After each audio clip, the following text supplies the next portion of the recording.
Hai, selamat pagi. Ketemu lagi di video aku, Lia Nova.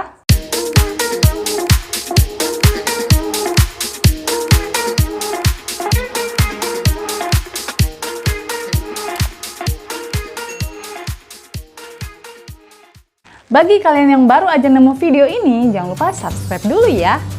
Kali ini kita akan bahas tentang penyebab klaim asuransi ditolak.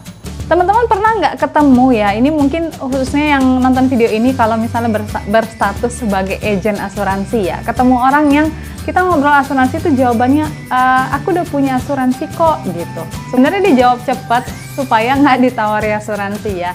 Nah ternyata dia hanya punya asuransi tapi asuransinya sudah tidak aktif lagi. Nah jadi ini merupakan salah satu alasan kenapa klaim asuransi ditolak. Yang pertama dia punya asuransi memang, tapi asuransinya udah nggak aktif lagi.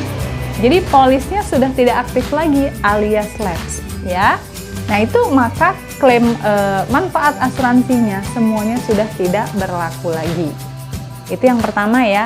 Nah ini pernah kejadian ya sama aku, itu ternyata yang punya asuransi kan ibunya ya. Ibunya ini menutup polis tapi keluarganya nggak ada yang tahu. Nah terus ketika terjadi resiko itu keluarga pada nanyain saya semua gitu, gimana nih manfaat asuransi segala macam. Nah tidak bisa lagi ini teman-teman, kenapa? Karena polisnya sudah tidak aktif lagi. Yang kedua, polis masih masa tunggu ya. Jadi kan setiap manfaat asuransi itu banyak ya. Misalnya nih ya untuk kesehatan kan ada masa tunggunya. Contoh kalau sakit biasa harus 1 bulan dulu. Atau kalau misalnya sakit yang parah-parah harus sekian bulan dulu, kan gitu ya. Jadi semua kan ada masa tunggu. Nah ternyata ini masih masa tunggu nih, maka klaimnya tidak akan bisa dibayarkan. Nah jadi masa tunggu ini selain karena dia masih baru masuk asuransi, bisa juga karena dia sudah sempat pemulihan. Jadi pemulihan ini misalnya gini ya, dia tidak bayar polis asuransi nih, polisnya sempat lapse namanya ya, mati atau tidak aktif. Nah kemudian diaktifkan kembali ya. Nah masa pemulihan nih, proses untuk dia supaya aktif. Nah proses untuk dia pemulihan ternyata kena resiko, maka klaimnya tidak bisa dibayar. Jadi teman-teman dijaga terus ya supaya polisnya tetap aktif. Karena ketika terjadi resiko maka konsekuensinya klaimnya tidak bisa dibayar. Yang ketiga adalah tidak termasuk manfaat asuransi. Nah ini contoh nih, banyak juga nih kejadian ya.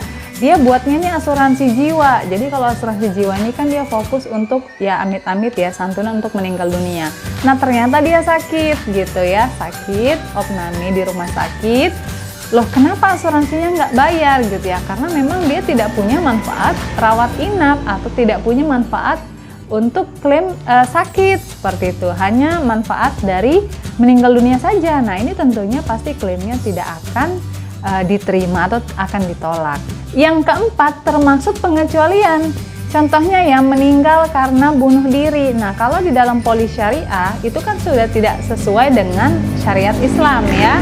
Maka tentunya klaim meninggal dunia karena bunuh diri itu tidak akan bisa dibayarkan atau klaimnya pasti akan ditolak. Atau ya kecelakaan akibat kriminal, contoh ini dia yang begal orang nih, dia pelaku kejahatannya. Nah itu tidak bisa juga gitu ya, karena dia melakukan tindakan kriminal sehingga klaimnya akan ditolak. Yang kelima, nah ini banyak sekali nih kejadiannya, dokumennya tidak lengkap. Nah penting sekali teman-teman di sini ya, kita memiliki agen asuransi yang sigap dalam mengurusin semua dokumen dan berkas-berkas klaim kita ya. Karena kemungkinan kalau misalnya ada dokumen-dokumen yang tidak lengkap, maka klaimnya akan ditolak.